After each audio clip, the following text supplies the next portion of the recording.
In this video, we're going to talk about the scientific method. And you've maybe heard of this method before, and it can seem really dry and boring, but it's actually really important because the scientific method helps to give credibility to studies that are being conducted. So you consider everything that's kind of going on in the world right now with COVID-19, and there's a lot of information that is being posted out there about how you catch it, how to prevent it, different treatments that may or may not work. And a lot of this information is being posted without any sort of credibility behind it. So I could go online and start, I could set up a pretty professional looking web page and just start saying whatever I want. And it might look really credible, but if I have nothing to back up what I'm saying, then there's no reality to what I'm saying. So it's important when you're finding information, especially information related to science, that you're looking for something that has the scientific method backing it up. So the scientific method is really just a series of steps that help to make sure that someone is conducting an experiment in a way that is as least biased as possible. There are defined steps that go along with the scientific method, and we'll go ahead and draw kind of a flow chart of how this method works. However, realize that in reality, science can be very messy and it's not always a straight line. There's often, kind of side experiments that end up popping up and different things that end up being tried. But it's good to, at least starting out, try to follow through these steps in the order that I present them here. So the scientific method starts typically with an observation.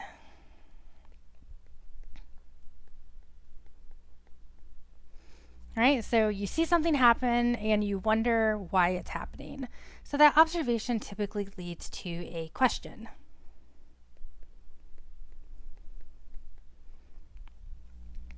Now, if that's a question that you want to pursue further and try to get the answer to it, that would lead to the development of a hypothesis.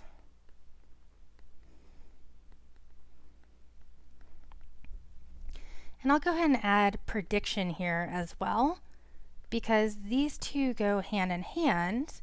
And we'll talk a little bit more about the similarities and the differences between the two of those a little bit later in the presentation. After that, you're going to conduct an experiment.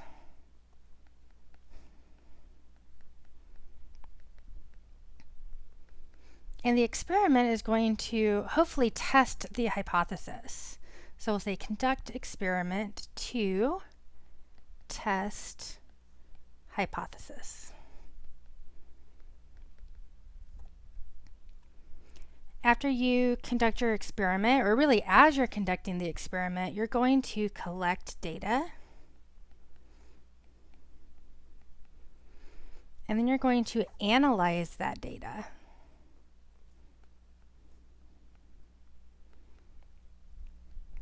After you analyze that data, you are going to draw conclusions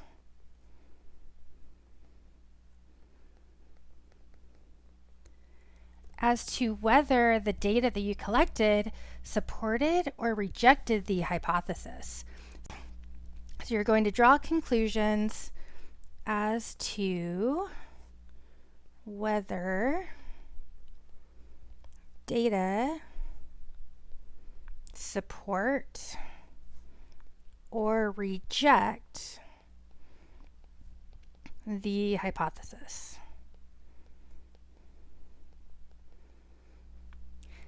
And then what typically happens is the whole process starts over, because as you draw conclusions and as you conduct these experiments, you are making additional observations.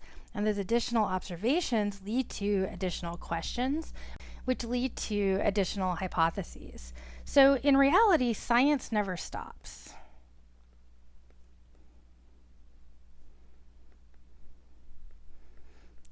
So typically when we discover something, it just leads to us asking more questions about something that maybe builds upon what we just learned about.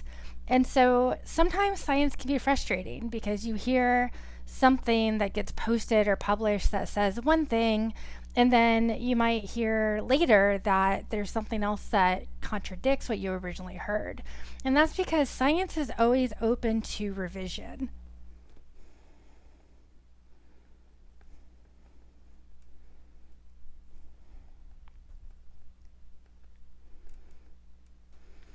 So you'll notice that when I said draw conclusions as to whether data support or reject the hypothesis, I did not use the word prove. So rarely in science do we use that word prove, because there are so many factors that could go into a topic. It's really impossible to prove, or almost impossible to definitively prove that something is correct and that it applies to every single possible situation that exists in the universe. So instead, we say that there's data that supports our understanding of what is happening, and we kind of hold that belief as truth until we maybe learn some more information. Maybe we develop new technology that allows us to study something in a different way, and that alters our understanding. As I talk about these different steps of the scientific method, I'm going to go out of order because sometimes it's easier to understand one thing after you understand something a little bit later on in the process. So we're going to jump down to how to conduct an experiment or how to design an experiment, and then we'll work our way backwards and talk a little bit more about hypotheses and predictions. So when conducting an experiment, it's really almost an art form. There can be a lot of kind of interesting creativity as to what to study and how to study something. But there are some key components that exist in really any credible study that's being conducted following the scientific method. So first of all, in any study, you need to have an independent variable.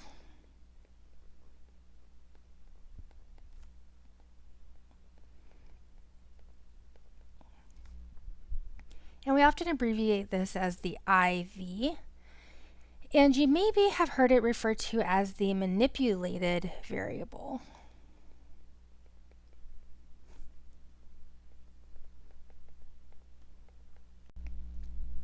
So the independent variable is the variable that the researcher is trying to study to see whether it affects something else. So I like to think of it as, if you look at this letter I in independent variable, I like to think of this as I am the researcher,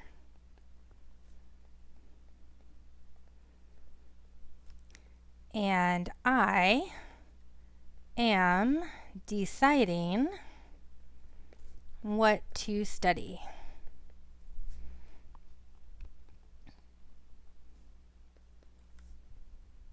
Now the other variable is the dependent variable.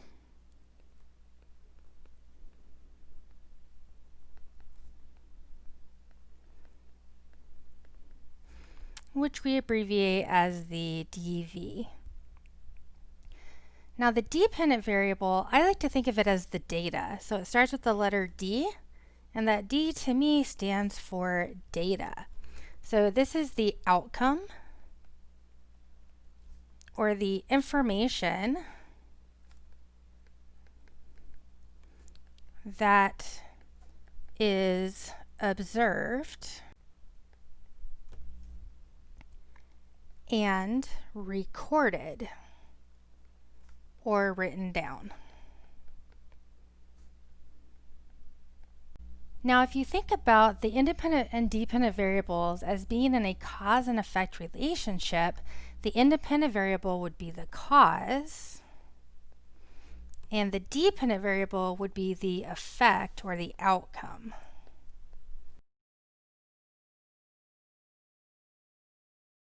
So let's talk a little bit more about independent variables. So let's say that I am going to conduct a study to see whether the amount of time that a student studies affects their grade in a course. So I am the researcher, and I am deciding to study really the amount of time that students are studying. So in my kind of made up example of a science experiment, my independent variable is going to be number of hours studied.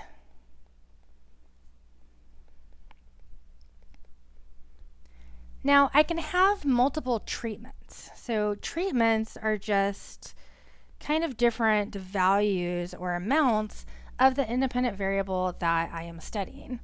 So I could just study whether students studied or not. So maybe one of my treatments would be that students studied, we'll say 5 hours, versus students that did not study at all for a particular exam.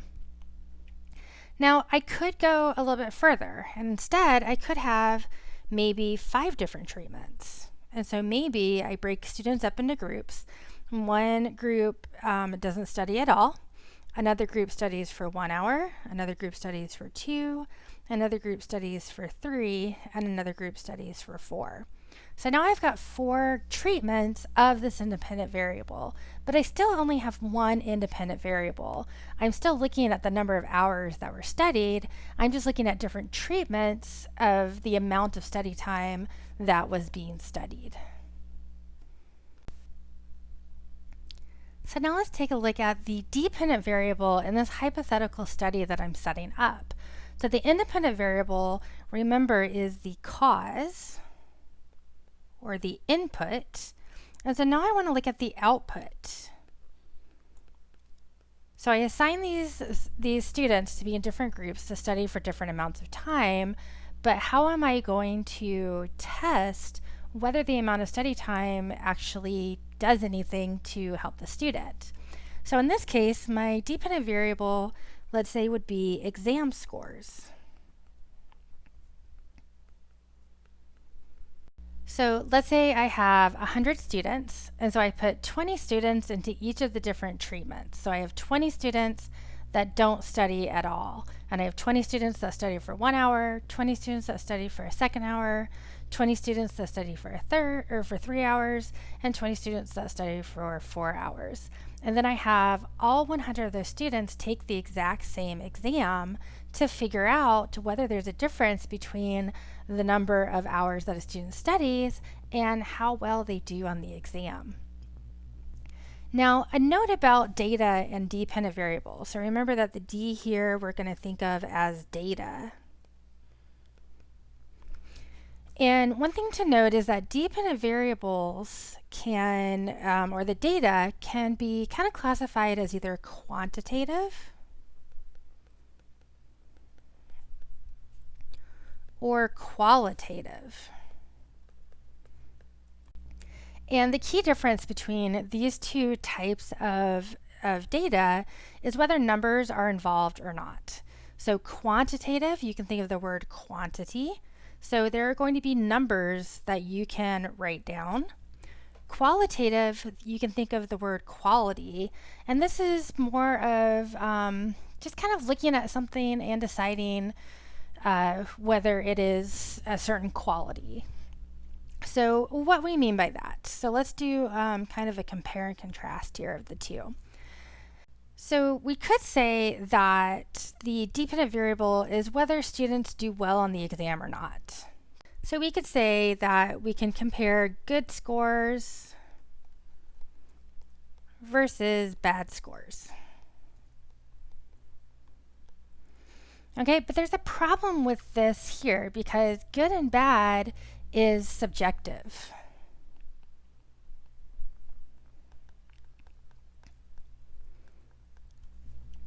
And what I mean by that is that something that is a good score to one person might be perceived as a bad score to another person.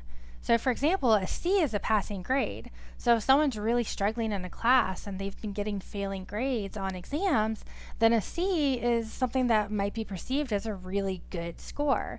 But if someone has been getting straight A's on all of their exams and all of a sudden they get a C, then that is not going to be considered a good score, but rather a bad score.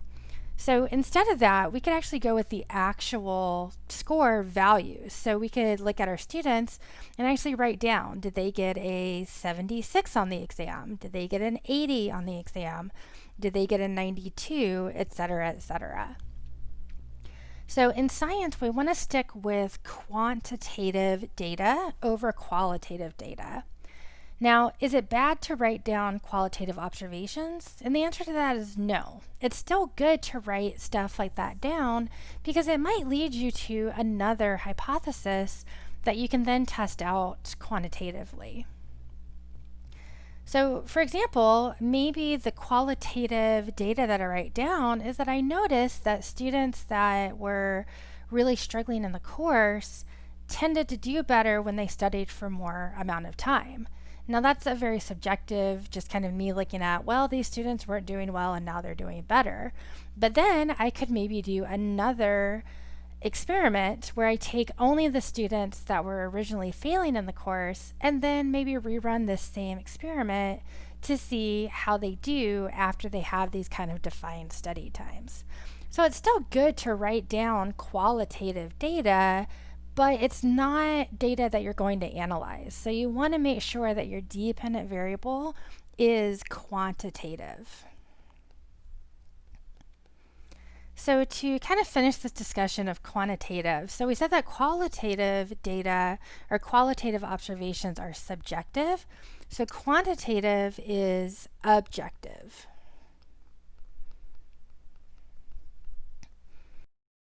What this means is that regardless of who is grading this exam, the grade should still come out the same because the answer is either right or it's wrong.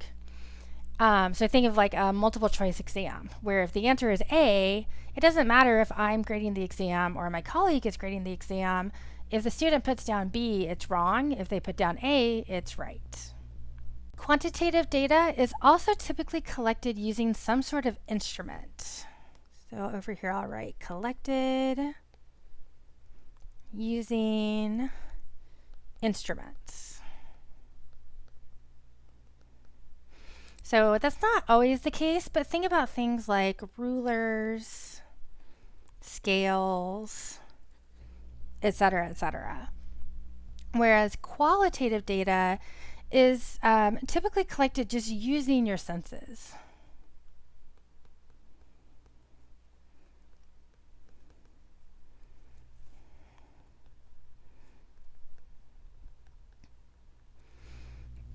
All right, so kind of another example of quantitative versus qualitative data would be something like looking at maybe the effects of fertilizer on how well plants grow. So I could say that a plant grew tall or short, but that's qualitative. I just looked at it and said, well, that's a tall plant and that's a short plant. Quantitative would require me to get something like a ruler out and actually measure the plant. And regardless of whether I'm the person with the ruler or someone else, we should get the same data to write down. Another thing I want to mention about the independent variable is we talked about these treatments and how we can have kind of different values of the independent variable that we're studying. But we also need to look at the number of trials. And the trials are basically the number of individuals in each treatment group.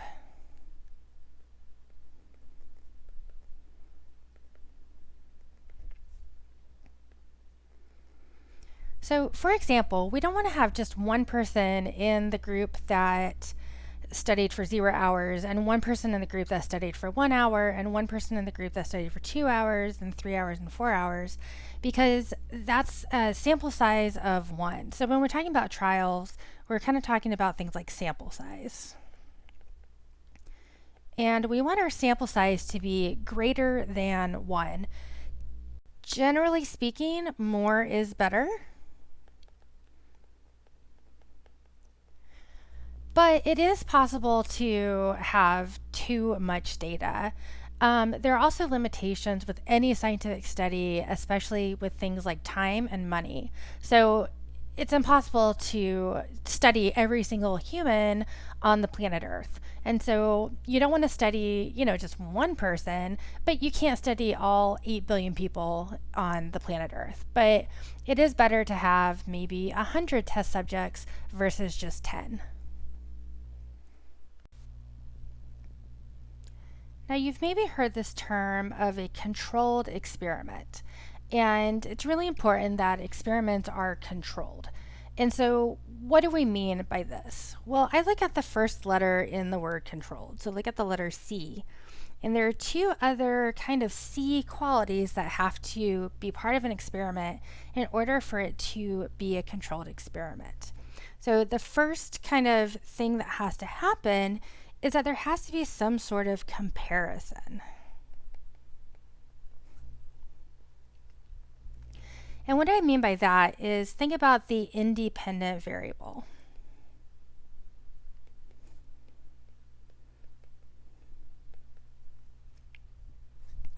So in our example of student studying, let's stick with just kind of the two treatments for now. So let's say we have students who studied for 0 hours and students who studied for 5 hours. As you can see, I have two groups. I have a group of students that didn't study at all and a group of students that studied for 5 hours. So when I write down my data, I can compare the two groups and I can draw a conclusion as to whether the group that studied more did better on the exam than the group that did not study more. And typically, we refer to these as the experimental group and the control group. So comparison means that you have an experimental group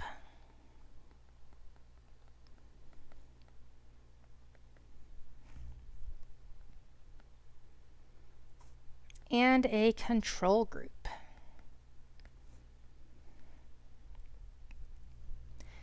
The experimental group is typically the group that gets the independent variable.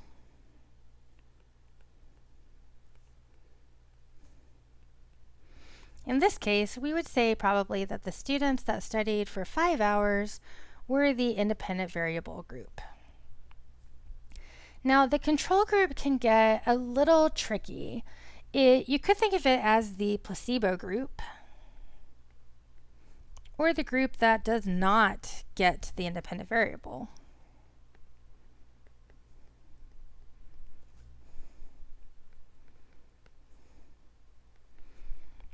And this placebo group, or the group that does not get the independent variable, this could be considered a negative control.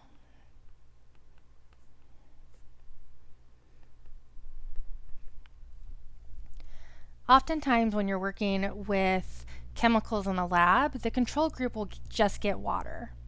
If you're looking at testing a drug with a group of people, the control group would be people that would not get the active ingredient of the drug.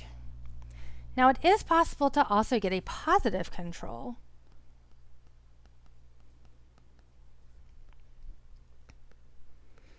And a positive control just means that we know something works, and so we're expecting there to be a positive outcome to it.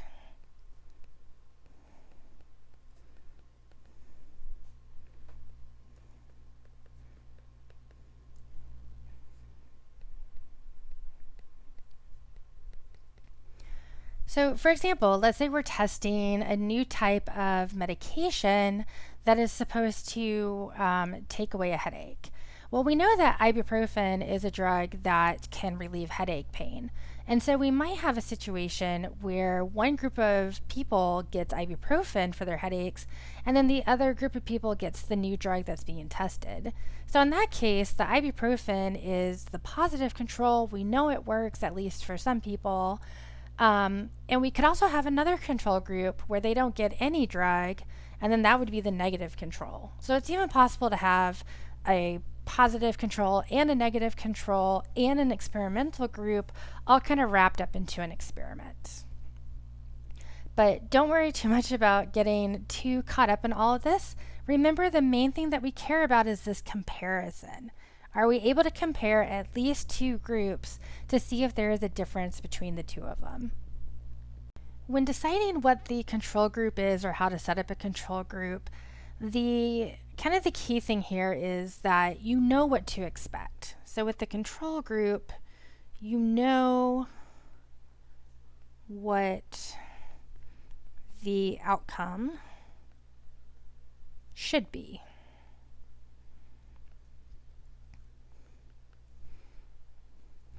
So, for example, if a student does not study for an exam, we know that the outcome is that they're probably not going to do very well on the exam because we have data that shows us that students that don't study don't do well on the exam.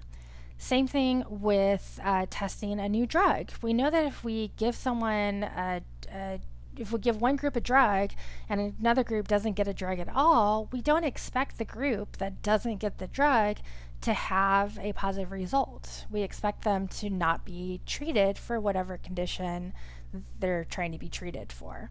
So the control group is kind of like I know what to expect, and so I want to have something that I'm familiar with to compare to the thing that I am studying or the unknown. So the experimental group is typically more of like the unknown. So to recap, remember that controlled experiments have to have comparison, meaning that there has to be 2 or more treatments of the independent variable that are being tested. So we talked a little bit about having these at least 2 groups, so an experimental group and a control group. And in our example of studying and test scores, the experimental group, let's say, studies for 5 hours, whereas the control group does not study at all. So we'll say 0 hours of studying.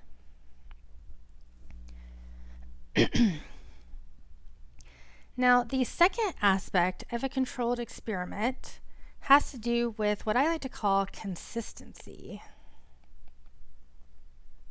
Or you may see this referred to as constants. And what this C stands for is that we need to have everything between these 2 groups as consistent as possible. So think about what are some things that you would want to keep consistent between the experimental group and the control group. So things like gender, for example. So studying males versus females. We might want to choose just to study females or just to study males. We may want to look at age group. We may want to look at the amount of sleep that they had the night before the exam. We might want to keep consistent something like when they last ate.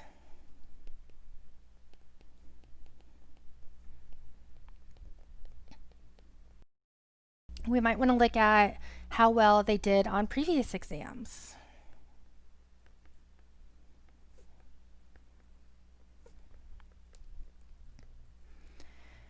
So we could keep going on and on. So for example, we don't want to have an experimental group that is made up of people that have been getting A's on all of their exams already.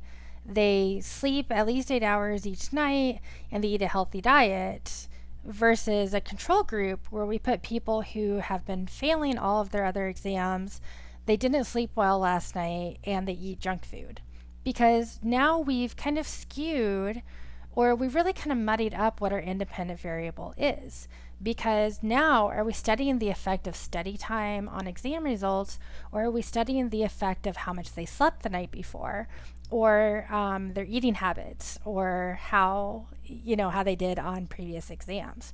So we want to try to keep things as consistent or as constant between the 2 groups as possible. And often when it comes to deciding which subjects go into which group, we want to have randomization. So by consistency, what we mean is that the 2 groups, everything should be the same except for the independent variable. So we'll say keep all variables. We'll say same or as similar as possible.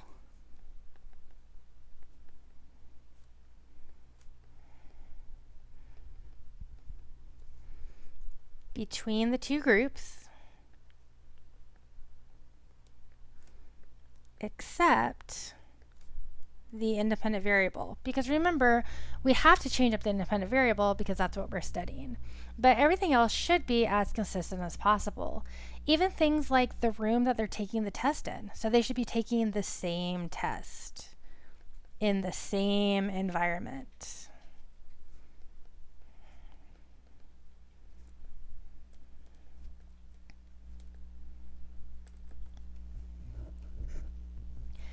Now, in a perfect world, we would have genetically cloned individuals that we could, lock half of them in one room and half of them in the other in a second room, and we could control all of these things, right? So we would have genetics would be identical for everyone.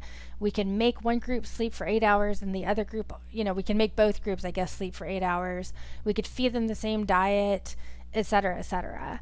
In reality, that's not really ethical to do. And so it's impossible or nearly impossible to have an entirely controlled experiment because consistency, there's always going to be genetic variability, and we can't lock people up and force them to eat or sleep a certain amount. But we do the best we can based on the limited, time, money, and resources we have, and also keeping in mind that we want to be ethical as we complete our experiments. All right, so let's go back and take a look at our hypothesis and figure out how to write a hypothesis.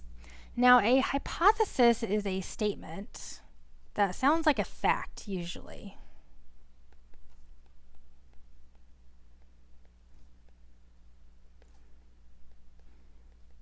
It's just a fact that we haven't really supported yet, but we're saying this is what I think is happening, and so therefore I am going to try to collect data in order to support this thing that I think is a fact.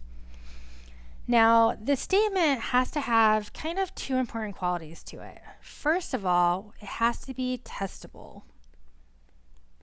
And what that means is that we have to be able to set up a controlled scientific experiment in order to test whether the statement is true or false. It also has to be falsifiable.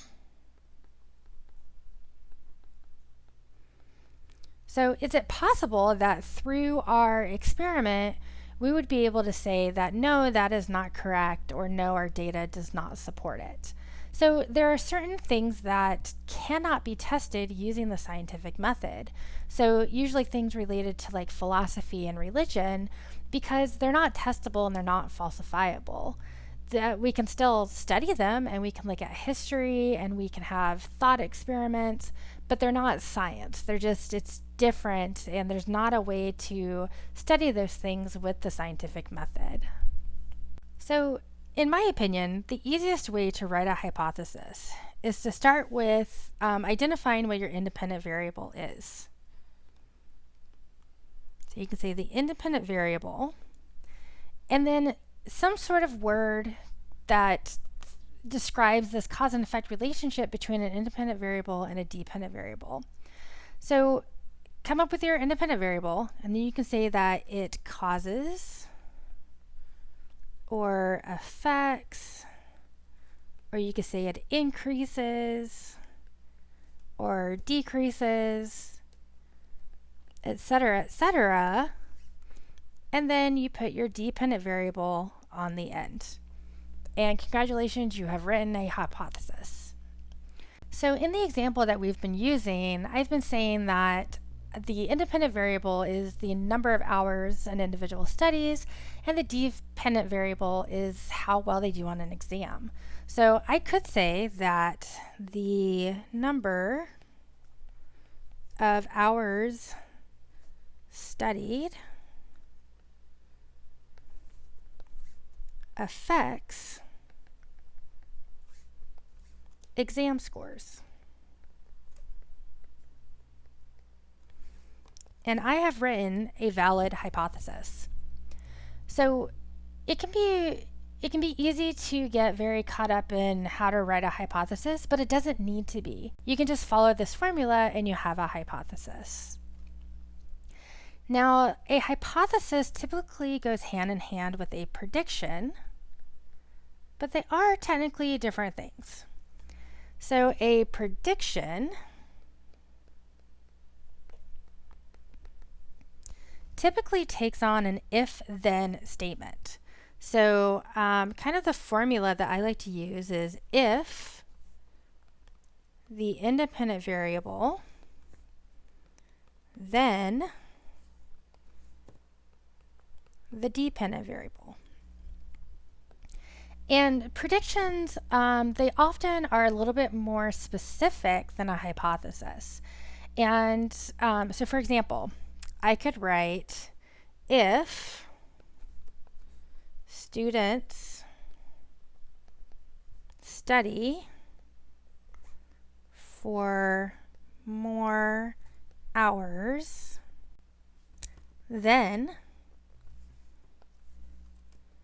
their exam scores will be higher. So the key thing to think about when you're writing a hypothesis and prediction is don't make it harder on yourself than it has to be. Once you can identify what your independent variable and what your dependent variable are, you can follow these formulas and write your hypothesis and prediction, and they should be related to each other. Now, there are variations on this, so you do not have to use these formulas, but when you can use them, it just makes life a lot easier on you to be able to do so. So now let's talk a little bit more about data. Remember that data is our dependent variable, and so our data is what we are writing down. And as you're conducting an experiment, you want to try to keep your data as organized as possible, because if you just start writing numbers in different areas, you're not necessarily going to know what those numbers mean if you come back a week later and you look at that piece of paper. So it's really important to have a data table to help you keep track of the data that you are studying and writing down. Now, in a data table, typically on the left-hand side, you're going to find the independent variable. So remember, our independent variable was the number of hours that students studied. And you'll notice that I put a label, but then I also put the units. So my label is study time, and my units are in hours. And units are really, really important because without the units, those ones and those twos could mean they studied for 1 minute or 1 second or 1 week or 1 month. So without units, a number is really meaningless. Same thing on the right-hand column of the data table, you typically find the dependent variable. And remember that we typically want to keep the dependent variable as quantifiable. So we want to have numbers that we can write down. And once again, we have a label. And then in parentheses, we put the units. And once again, the units are really important because without units, these numbers could mean anything. We could be talking about 32%, or we could be talking about 32 points out of a 33-point exam. So it's really, really important to have those units. Now, the table that you see right here would be raw data. And raw data is just what you're writing down as you're conducting the experiment. But when we analyze data, we typically want to take the information and kind of condense it and put it into groups. So for example, we have 3 individuals in our 0-hour study time group. We have 3 individuals in our 1-hour study time group, and we have 3 individuals in our 2-hour study time group. So what we would ultimately end up doing is taking this data and doing an average. So we would take these 3 test scores right here, and we would average those. Same thing with these 3 and with these 3. And so we would actually end up with a data table that would actually look something more like this. So we would have our study time in hours and our exam scores.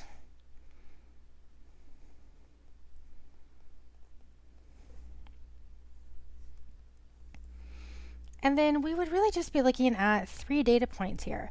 So we would have a group of students that did not study at all, a group of students that studied for 1 hour, and a group of students that studied for 2 hours.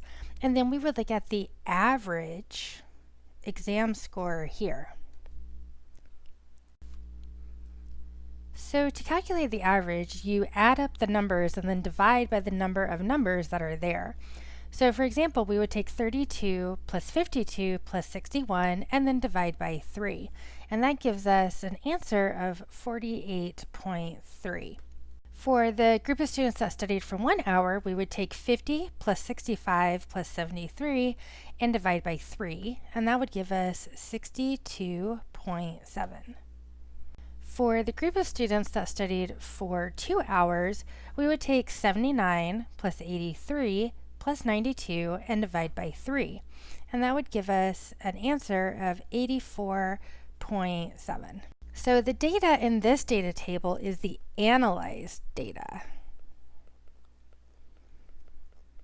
And we could do additional analysis, which we could look at things like the standard deviation and the range, but we'll get into that later in the semester. For now, we have analyzed the data because we have done something with the data and we've looked at it and we've mathematically looked at it in a different way. Now, when it comes time to graph the data, you want to graph the analyzed data. So the graph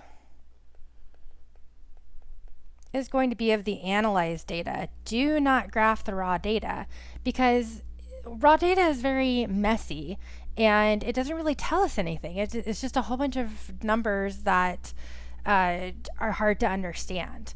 And so by analyzing it, we're helping to condense the information and it's giving us a better understanding of what is really happening, and it allows us to graph it easier and better understand what the trend is that we're looking at. So let's do a recap of the example that I've been using throughout this entire presentation. So let's say my original observation was that some students do better on exams than other students.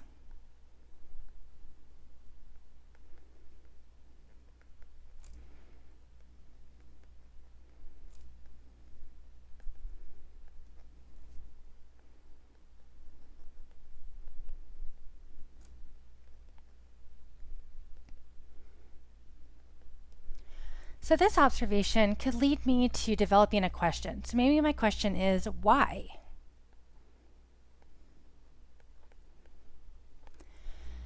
That can then lead to my hypothesis. So my hypothesis was that study time affects exam scores. And remember that my hypothesis is just looking at my independent variable somehow affecting my dependent variable. So my independent variable was the cause, and the dependent variable is the effect. I can then turn my hypothesis into a prediction, and I can say if students study more, then they will earn better exam grades. I could then carry out my experiment. Remember, my experiment needs to be controlled. And remember, a controlled experiment has two things that are vitally important to them. So the first one is comparison and consistency. So my comparison was that I was going to compare different groups of students that had studied for different amounts of time. My consistency was that I was going to try to keep everything else the same.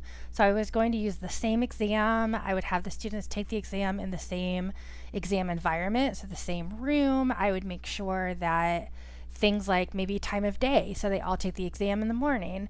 I would try to keep things like gender the same, and maybe age groups and how well they did on previous exams, etc., etc. And then once I have my data, I would analyze that data. And to analyze that data, we typically do something with math. Okay, so we're going to mathematically analyze that data, and we are going to graph that data. And then the next step is to draw conclusions. So based on my data, can I accept my hypothesis or do I need to reject it?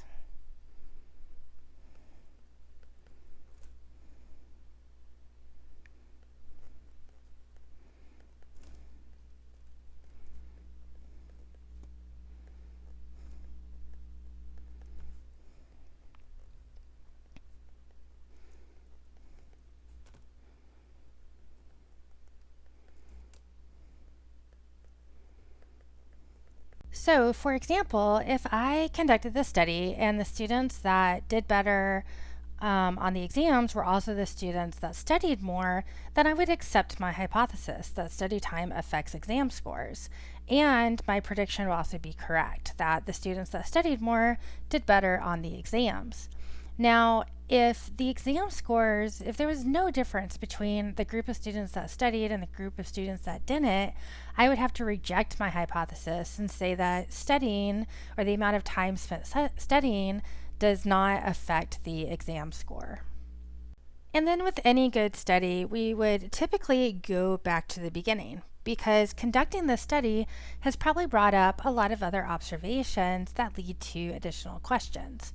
So maybe the question is, does the amount of time studied affect students who were previously not doing very well in the class more than students that were already doing well in the course? Or maybe there's an age difference, or maybe I want to look at the difference between males and females. So you can see how this one study could easily become really a lifetime of studying the different kind of factors or variables that affect exam scores in individuals.